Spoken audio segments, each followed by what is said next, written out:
যে অন্তর্ভুক্তিতার লড়াই, যে অন্তর্ভুক্তিতার সংগ্রাম এবং তার পরিপ্রেক্ষিতে যে সনদ সংস্কার বন্দোবস্তের গল্প বলা হচ্ছে, তার মধ্যে আজকের এই স্মারকলিপির কারণে সকল দল মত প্রধান উপদেষ্টা নিশ্চিত করবেন এই বিষয়টিকে অন্তর্ভুক্ত করে তারা যেন এই সনদে স্বাক্ষর করেন। আর যদি তা না হয়, তারুণ্যকে, তরুণ সম্প্রদায়কে এইভাবে খেলার ছলে প্রহসন এবং প্রতারণার চেষ্টাও করবেন না।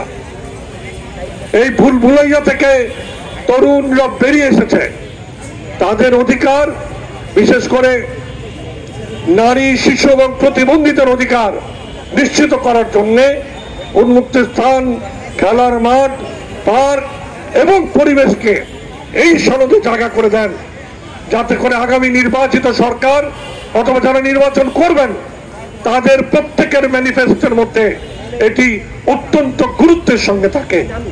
আর তা যদি না হয়, নির্বাচন পর্যন্ত প্রত্যেক দলকে আমাদের মুখোমুখি হতে হবে। আমরা পথে নেমেছি একেবারে পেয়ে যাবো বলে নয়, পথে নেমেছি আন্দোলনের জন্য এবং এই আন্দোলন চলবে। শুধু আরেকবার স্মরণ করে দিতে চাই, তারুণ্যের হাত ধরে যে বিপ্লব, তাকে প্রতারণা করার কোনো চেষ্টা করবেন না ইনশাআল্লাহ। এবং সে কারণেই আজকের স্মারক দেয়া, এই স্মারক মূলত আপনাদেরকে শেষ বার্তা দেওয়া, তারপরে আন্দোলনের নতুন রূপ দেবেন ইনশাআল্লাহ। নিশ্চয়ই মৌলিক অধিকারের, নিশ্চয়ই তারুণ্যের জয় হবেই, হবেই এবং হবেই। যারা তরুণ তারাই তো, সেই তরুণরা হচ্ছেটা কি আজকে? যারা কয়দিন আগে, গত বছর যারা আন্দোলন করে সরকার পরিবর্তন করেছেন, তাদের মধ্যে আজকে দেখি লুটপাট কেউ কেউ শুরু করেছেন। এটা অত্যন্ত দুঃখজনক ঘটনা। এগুলো যারা করতেছেন তাদের কাছ থেকে অন্তত নেতৃত্ব আমরা আশা করতে কি পারি? অতএব গ্রিন ভয়েস এই নেতৃত্ব দেবে, যাতে করে যারা আজকে লুটপাটের শরিক হচ্ছে তারা যেন দাঁড়াতে না পারে, সেখানে গ্রিন ভয়েস অবদান রাখবে। এই পথ বদলিয়ে দেশের উন্নয়ন হয় না।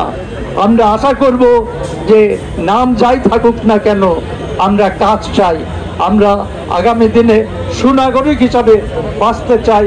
আমাদের আগামী প্রজন্মকে আমরা একটি সুন্দর দেশ দিয়ে যেতে চাই। এই প্রত্যাশা, এই আশা ব্যক্ত করে আপনাদের এই আজকের আন্দোলন সফলতায় আসুক এই কামনা করে বাংলাদেশ পরিবেশ আন্দোলনের পক্ষ থেকে আবারও আপনাদেরকে শুভেচ্ছা।